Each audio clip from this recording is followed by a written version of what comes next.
Bonjour, bienvenue. Si vous nous rejoignez, l'invité de Tout est politique cette semaine, Rama Yad, bonjour. Bonjour. Vous êtes conseillère régionale d'Île-de-France, vice-président du Parti radical, vice-présidente, et ancienne secrétaire d'État aux Affaires étrangères de Nicolas Sarkozy. Rama Yad, le ministre de l'Intérieur, Bernard Cazeneuve, a déclaré que le caractère antisémite sur ce qui était avéré dans ce qui s'est passé dans la terrible agression qui a eu lieu à Créteil il y a quelques jours. Rama Yad, la France est-elle antisémite ? Écoutez, il y a des actes antisémites graves et celui-ci en est un. Cela inquiète fortement la communauté juive, évidemment, parce que cela vient à la suite d'autres faits très marquants. L'affaire Mera à Toulouse, mais également le meurtre du jeune Halimi. Mais au-delà de ces faits marquants, il y en a d'autres qui n'ont peut-être pas la même médiatisation et qui sont plus qu'on le croit. Le syndrome. Écoutez, moi je ne suis pas statisticienne, il faut faire confiance à ceux qui font les statistiques, mais au-delà des statistiques, en tant que politique, on ne peut pas continuer comme ça. C'est-à-dire que la violence... que la communauté juive est inquiète, mais vous, en tant que politique, est-ce que vous êtes inquiète ? Bah oui, je suis inquiète parce que, au fond, tous on est citoyens français et c'est la République qui est en cause. Et quand un acte d'agression, de meurtre est motivé par des considérations raciales, des préjugés, parce que les témoignages qui ont été entendus sont quand même d'un autre temps, et bien à ce moment-là... toujours de notre temps, malheureusement. Et c'est assez incroyable. À ce moment-là, nous, hommes et femmes politiques, nous devons réagir et réagir fermement. Ça suppose la répression, il faut une sanction. Est-ce que vous n'avez pas le sentiment aujourd'hui qu'en l'absence de perspective de paix entre Israéliens et Palestiniens, il n'y a pas des risques davantage prononcé d'affrontements communautaires, comme on en a connu un tout petit peu en juillet dernier? Est-ce qu'il n'y a pas un risque de dérive davantage, avec exacerbation du racisme, de la haine En fait, la France est le pays qui abrite la plus importante communauté musulmane d'Europe et la plus importante communauté juive d'Europe. Ça nous donne un statut particulier, un rôle particulier, une responsabilité particulière. Et donc les tensions ici sont beaucoup plus exacerbées qu'ailleurs. Et c'est la raison pour laquelle la France doit avoir, sur cette question du conflit israélo-palestinien, une position très équilibrée. J'ai été choquée, il y a quelques mois, effectivement, par ce qu'on a entendu dans les rues de Paris, où on a vu une connexion se faire entre certains militants politiques extrémistes et puis des mouvements qui se revendiquaient de l'islamisme. Et même un drapeau du Hezbollah dans une des manifestations. Exactement. Et cette situation s'explique par cette question démographique. Mais je vois surtout qu'au fond, on se pose toujours la question de savoir est-ce qu'on ne va pas exporter le conflit israélo-palestinien sur le territoire français. J'ai plutôt le sentiment que c'est l'inverse, c'est-à-dire que nous exportons nos tensions dans ce conflit. Nos tensions identitaires, notre malaise identitaire, notre difficulté à être encore une nation. Vous disiez tout à l'heure, à l'instant, qu'il fallait peut-être punir donc, cet antisémitisme grandissant, mais comment ? Qu'est-ce qu'on peut faire ? La sanction pénale.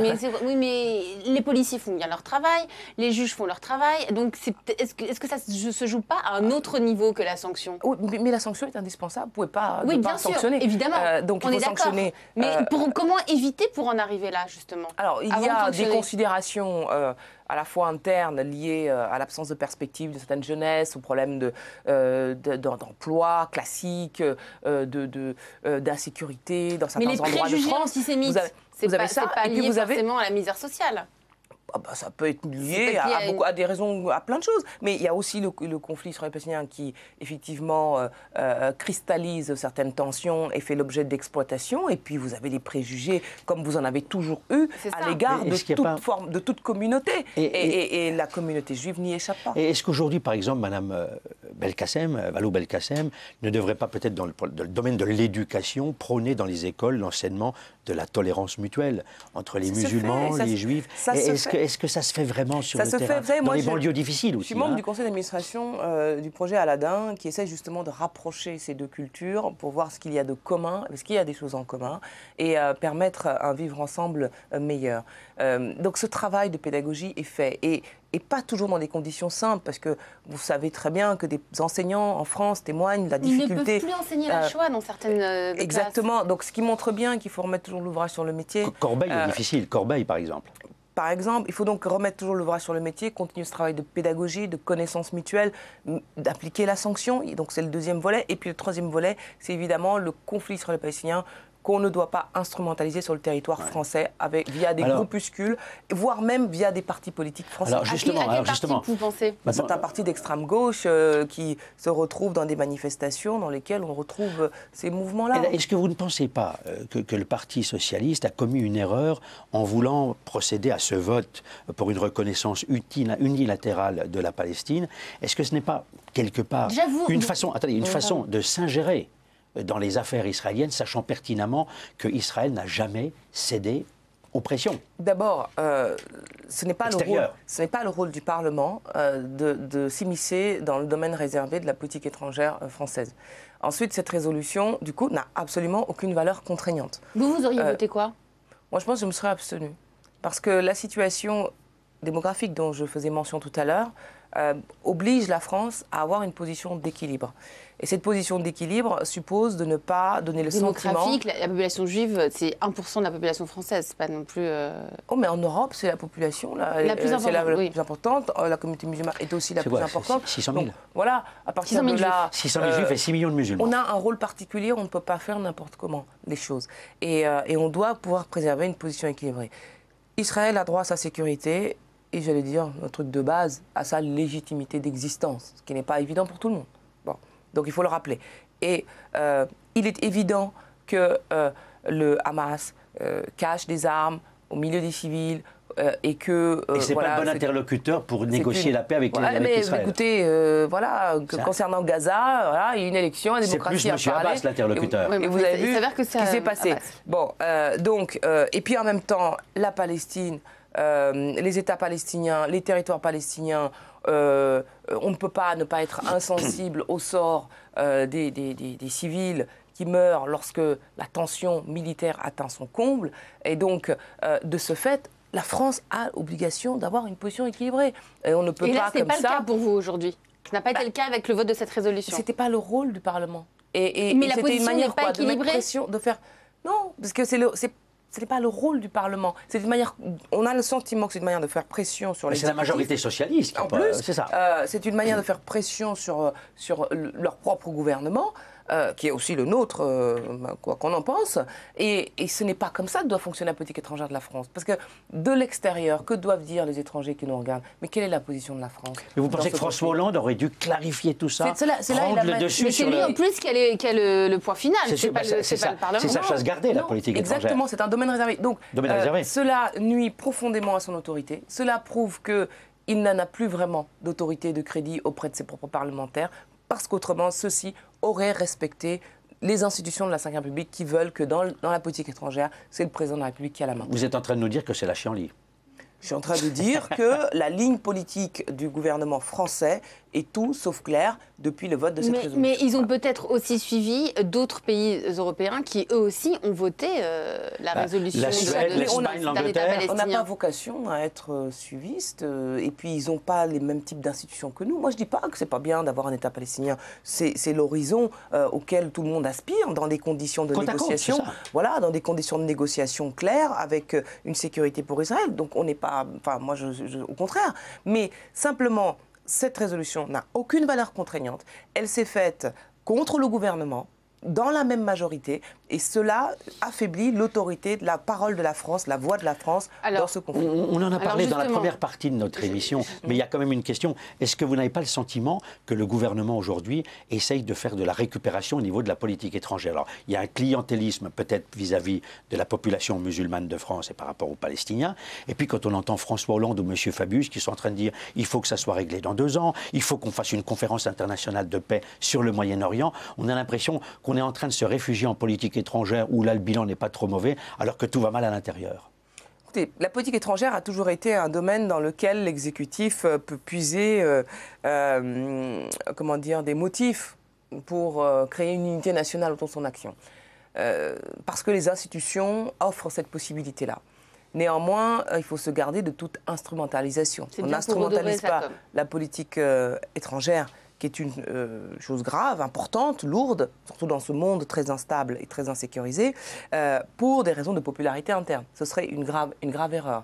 Donc j'espère que François Hollande, qui sur certains dossiers a su faire les choses de manière intelligente. Vous pensez à quel dossier? Notamment sur le Mali, l'intervention au Mali, ne doit pas gâcher le cours de son action internationale par une instrumentalisation. Mais ça, je pense qu'il l'a compris. Et que s'il ne l'avait pas compris, il y a quand même dans nos institutions des garde-fous qui permettent d'éviter ce genre d'instrumentalisation. Alors, on va passer à la politique française, plus précisément. On en parlait avec Michaël Darmon lors de la première partie de l'émission. Nicolas Sarkozy, qui a gagné la bataille de la présidence de l'UMP.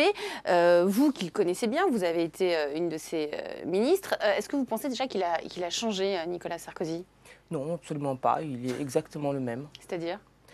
C'est-à-dire tel qu'on le connaît, au niveau du tempérament, énergique, volontaire, mais aussi avec son franc-parler et ses excès. Mais enfin, il a tiré les leçons de ses erreurs passées. Sur le plan politique? Oui. Ça, je ne sais pas, parce que je n'ai pas assez...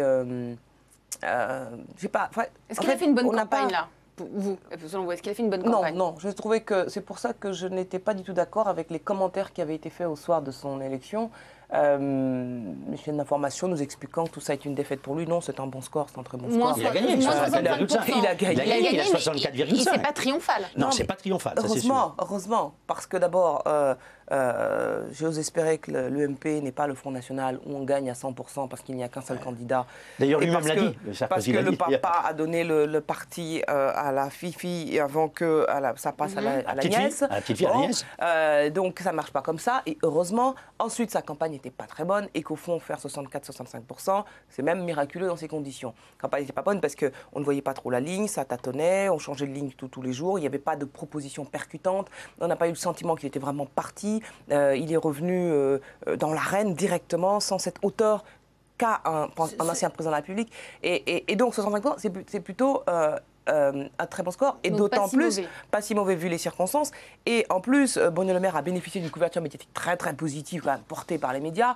Et enfin, il a repris l'appareil politique à ses principaux rivaux. Alors vous, est-ce que vous seriez prête à le rejoindre de nouveau? Moi, je ne suis pas dans le même parti. Ça oui, aujourd'hui, mais lui, il envisage, lui, il veut rassembler. Donc, est-ce que le principe d'une primaire élargie avec votre parti, avec le centre, est-ce que ça vous semble envisageable? Écoutez, en fait, quand on est dans un parti politique, on a envie d'avoir un candidat à la présidentielle. Et d'ailleurs, les institutions nous contraignent à cela si on veut peser auprès des Français. La question donc est posée, c'est est-ce que nous serons en capacité au sein de l'UDI à avoir un candidat à la présidentielle? Pour l'instant, je ne pense pas. Donc pour l'instant, vous n'avez personne à l'UDI? À moins que d'ici là, cette personne émerge. Mais je ne trouve pas qu'il y ait un candidat crédible. Donc vous n'y retournerez pas avec Nicolas Sarkozy, c'est ça que vous nous dites? Non, mais attendez de voir si dans 2 ans, nous avons un candidat à la présidence de la République. Non. Et si on a un candidat à la présidence de la République et que je trouve qu'il est de bonne facture, je le soutiendrai. Et après, dans le jeu des alliances, parce que l'UMP est un partenaire naturel pour nous, dans le jeu des alliances, dans la logique des 2 tours de l'élection, on voit sur quelle ligne politique se rassembler. Mais ne mettons pas la charrue en ligne. Vous qui êtes centriste, là, vous êtes l'UDI, je sais bien. Mais enfin, il y a quand même le MoDem au milieu de tout ça. Moi, il y a un personnage, en tant qu'observateur, modeste observateur de la politique intérieure, il y a un personnage qui me gêne, moi. C'est son jeu de... Je l'appelle, veuillez m'excuser, le faux cul du Béarn, le traître. On vote Hollande, on essaie de se rapprocher de Juppé, parce qu'on voit bien que si Juppé venait à être élu, il aimerait bien être Premier ministre. C'est M. Bayrou. Est-ce qu'il n'est pas un problème pour le centre aujourd'hui par rapport au rassemblement dont parle Sarkozy avec l'UMP? Non, il n'est pas un problème pour le centre par rapport à ce rassemblement avec l'UMP, il est un problème pour le centre tout court, parce que je pense que François Bayrou est quelqu'un de très grande facture intellectuelle, qu'il a un beau parcours politique, mais je pense, et quand Jean-Louis Borloo avait fait ce rapprochement avec le MoDem, au sein de cette structure qui n'a pas passé l'hiver, qui s'appelle l'Alternative, eh bien, il était indispensable, selon moi, que François Bayrou clarifie sa situation. On ne peut pas être au présidentiel avec François Hollande et aider François Hollande à se faire élire. Oui. Puis ensuite, 2 ans plus tard, faire alliance avec l'UMP pour soi-même se faire élire. Ça manque de cohérence et de politique. C'est un peu de la lâcheté. Et ce n'est pas le créneau politique dans lequel il s'est engagé. Donc moi, j'aimerais de la clarté. Est-ce qu'ils sont avec nous ou pas avec nous? Moi, j'aimerais beaucoup que le MoDem soit clairement dans une alliance forte, durable et claire avec l'UDI. Avant de partir sur le MP et tout ça, bien sûr. vraiment avec l'UDI. Et ensuite, vous verrez, une fois réunis, vous verrez s'il y a quelque chose à faire ou pas. Les Français ne comprennent pas. Voilà, les Français ne comprennent pas qu'il y ait ces partis centristes, ces voix centristes différentes, déséquilibrées les unes des autres. Et je pense que François Bayrou a exercé ces dernières années un leadership suffisamment fort et respectable, et moi je fais partie de ceux qui le respectent, pour être à l'initiative d'un tel regroupement. Parce que sinon, là, on le voit avec Juppé tous les jours. Oui, et on se demande ce qu'il en est de nous. Ramayad, est-ce que vous avez envie d'être candidate aux élections régionales? Bien sûr. Oui. Je le souhaite. Et Élodie, est-ce que vous n'êtes pas inquiète de voir le discrédit de la classe politique aujourd'hui? Il y avait un sondage là, 71% des Français pensent que la droite est divisée et 61% la gauche. On dit au revoir là. Merci beaucoup Ramayad, merci d'avoir été notre invité. Merci Christian Mallard. Nous nous retrouvons la semaine prochaine dans un nouveau numéro de Tout est politique.